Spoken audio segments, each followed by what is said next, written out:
what's good and welcome to Chatwin Reacts, and today we're going to be checking out every NFL team's worst starting quarterback. Now I don't know if that is the worst starting quarterback of all time, their possibly worst quarterback and their kind of quarterbacks they've got at the moment, but that doesn't really make sense. So I'm going to assume this is of all time, or maybe this decade. I don't know. Let me know see down in the comments down below, of course, and where there, make sure you hit the like button and that subscribe button. Let's just jump straight into this one. Let's go.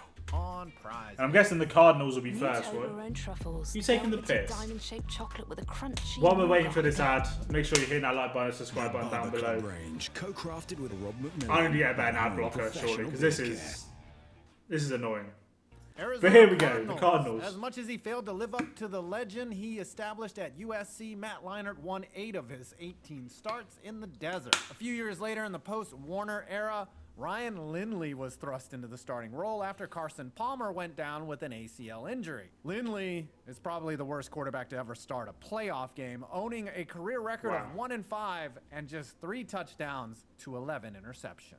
Atlanta Falcons. The Falcons had some bad quarterbacks. And thing is, I'm wanting to do a video where we're going to be checking out, and I'm not going to pause all the time, but the kind of the best maybe 20 quarterbacks in history. So really, I'm going to see the worst 32 quarterbacks in history in essence. So I think this is a good way of knowing who not to have on my list and who not to go looking for. 2007, the year in between Michael Vick and Matt Ryan. But none of them topped Randy Johnson. No, not the one that accidentally killed the bird. This Johnson was only 6'3", and he played his first 5 years in Atlanta from 1966 to 1970, losing 28 of his 37 starts and throwing just 34 touchdowns to 65 interceptions. And still, somehow he got Rookie of the Year votes in 1966 when he went 3-8 and tossed 21 picks. What in the boxing judge was making that decision? Baltimore Ravens. The Ravens had some rough years at I'm guessing a lot of these Steve McNair, Joe Flacco, and Lamar Jackson.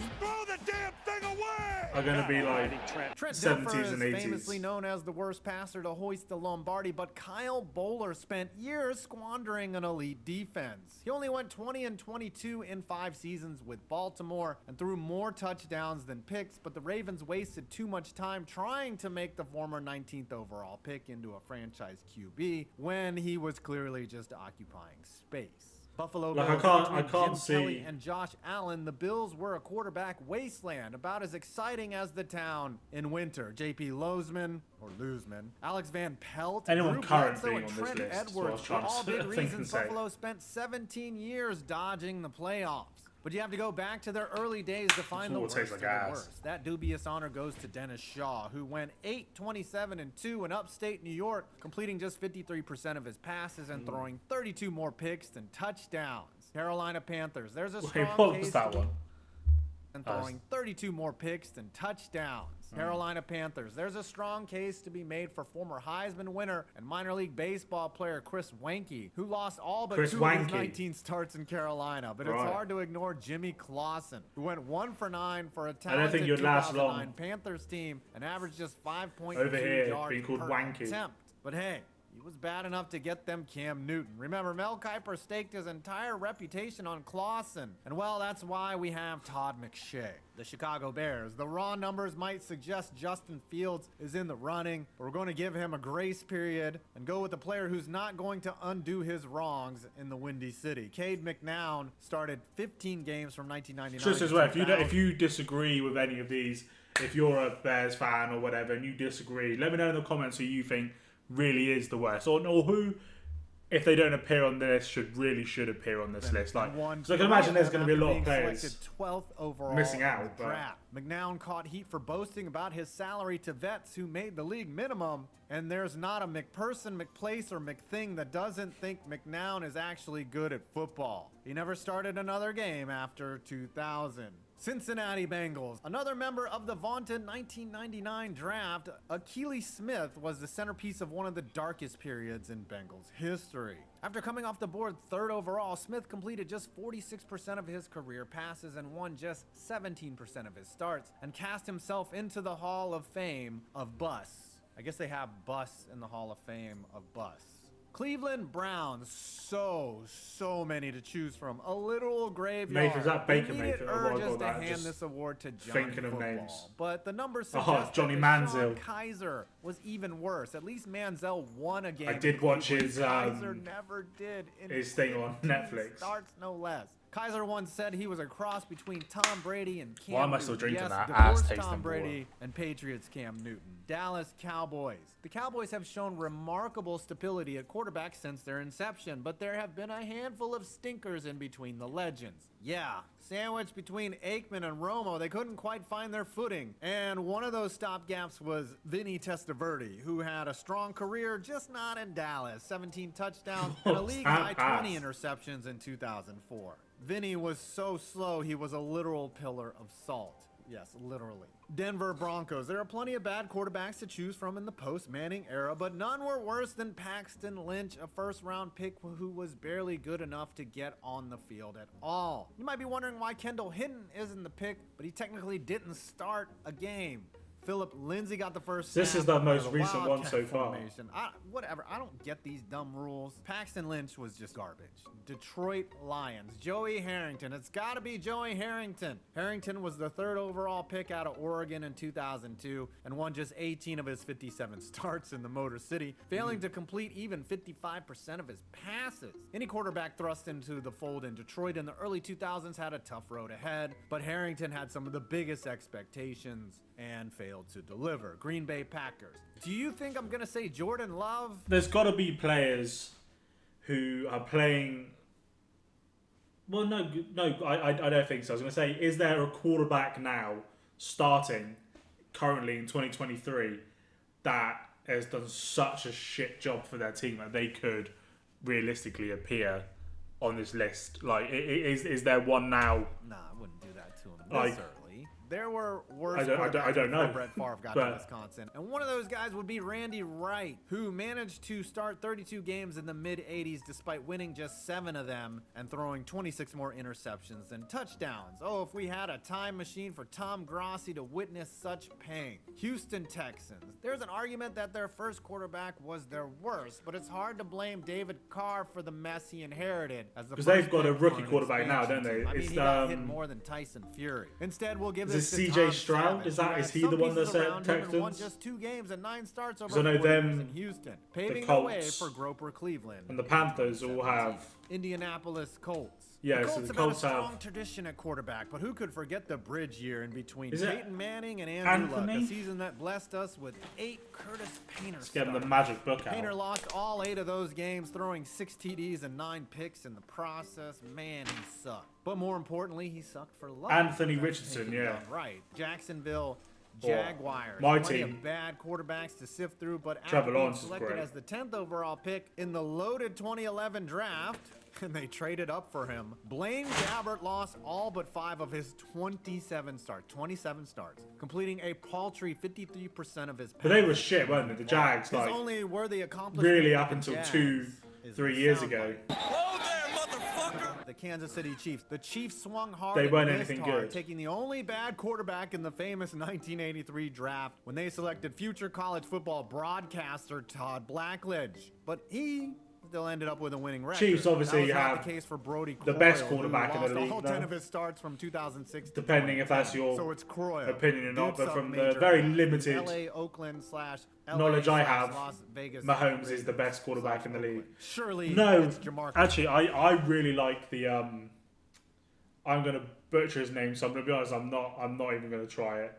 But it's the Dolphins quarterback. Like, to me, he's incredible. Russell, right? Watching It's his gotta highlights be. is Russell mad. went 7-18 as a starter with 18 touchdowns and 23 picks, but So the magic despite a book again. massive gap in expectations, that was somehow better than Andrew Walter, who finished his Raiders career with just 3 touchdowns and 16 interceptions after 9 starts over 3 years. Damn, you gotta be terrible to be worse than Jamarcus Russell at anything. Tagovailoa. San Diego Chargers. Come on, this is a layup. I think I've done Ryan alright Leaf there. isn't just the worst Chargers quarterback. He's one of the worst quarterbacks to ever set foot on an NFL field. Leaf had a ton of talent coming out of Washington State, but you can blame his lack of maturity and absent work ethic for his 4-14 record in San Diego that included a TD to interception ratio of 13-33. LA/St. Louis Rams, sandwiched in between an incredible debut season in 2013. So they weren't called LA Rams because that's the video I'm checking out probably tomorrow.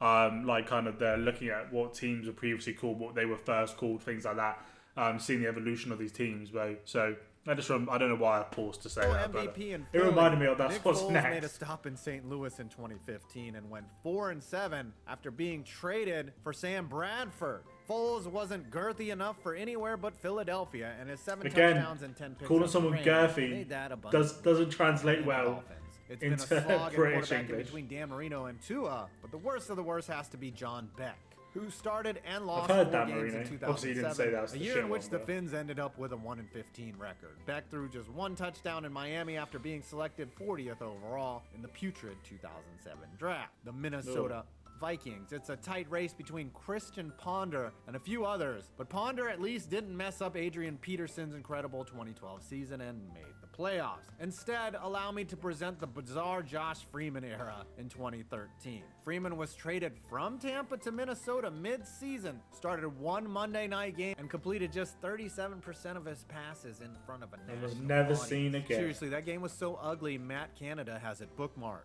Okay, New England so Patriots. He ended up winning a pair of Super Bowls as a Raider, but before his resurgence, obviously Jim Plunkett was the Brady's first legacy. overall pick of the Pats in 1971 and won just 23 of his 61 starts, tossing 87 interceptions and failing to complete 50% of his passes in the process. Plunkett had one of the most bizarre careers numbers-wise and maybe somehow statistically the worst to ever win a Super Bowl. Twice. New Orleans Saints. The Saints had a rough history before Sean Payton and Drew Brees showed up in 2006, but not even Payton could turn Ian Book into a respectable quarterback. This is the thing, right? I am wondering, out of all 32, who is the worst? Finished the night with 135 yards passing and a pair of interceptions. Bad enough to never see the field again. I mean Notre Dame technically it's got to be the guy from the Vikings, right? As always, while we're waiting for these stupid ads, make sure you hit the like button and subscribe button. You know, you can do that right now while we're waiting. And enjoy some British ads. I can't imagine you're going to see all of these sometimes. That's the fucking second one. Cadbury. Do you have Cadbury in America? I don't think you do you? Don't know. New York Giants. So bad. I need a better ad will blocker. point to Jake Fromm as the worst quarterback to ever start a game for Big Blue, but he was tethered to the sneak master Joe Judge. Instead, let's remember Joe Pisarcik, who won just a quarter of his 32 starts in New York in the late 70s, where he's best remembered for fumbling away what was a sure win against the Eagles in the OG miracle at the Meadowlands. Unborn me is still somehow angry over this. The New York Jets. Sure, Christian Hackenberg was the greatest bust in Jets history, and Zach Wilson has struggled mightily, but Hackenberg never started a game, and Zach Wilson has shown the occasional flash, but that was never the case for Luke Falk, who started a pair of games in 2019, lost them both, and never threw so much as a touchdown. Yeah, man, what the fuck? Philadelphia Eagles. So he's probably the worst so far then. In 1997, but followed it up with a disastrous stretch in 98, where he lost all but one of his 8 starts and failed to throw a touchdown in the process, but did throw 9 passes to the other team. He needs to send CJ Stroud a gift basket, as he's another OSU QB who sucked ass. The Pittsburgh Steelers. Just like finding bad head coaches, it's hard to find the worst quarterback CJ for Stroud not franchise. doing well then? The Steelers. Mark Malone headlined the dark ages of the early 80s in the Steel City, succeeding Terry Bradshaw with a 21-24 record and a completion percentage that barely scraped past 50. Numbers that would make Matt Canada salivate.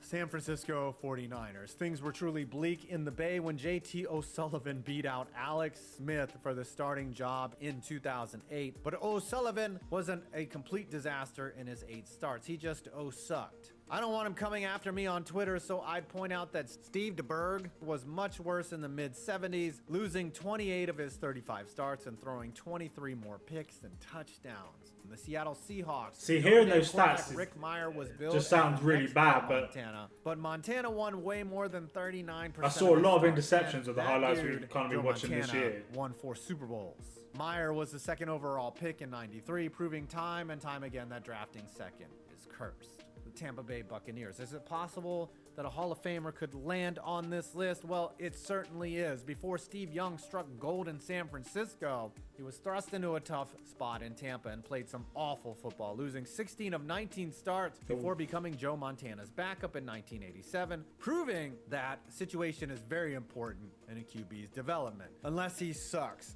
Justin Fields. Tennessee Titans Zach Mettenberger had a great arm coming out of LSU. What a name that winning is. percentage of 0 in his 10 starts. It's almost over like 2 years in as good as Tennessee. His the only other 2 quarterback's seasons in name I the love, was NFL. it? Maybe having Odell Ben Beckham and Jarvis Roethlisberger or Landry something. to throw to helped him out in college just a little bit. And now for the last team on this list, the Washington Commanders. Congratulations, John Beck. You made it on this list twice. Wow. I'm sure you're a good guy, and I think you're a solid quarterback coach, but Beck lost his 3 starts for the Redacteds in 2011. At least, unlike your dad, he found the end zone a couple of times. Well, there you have it. Please throw out some awful Well, there we go. reviews That's from your clearly team in the comments below. the worst. I'm 5 Points Vids, and you made The worst players back appeared twice. Like I said, let me know in the comments.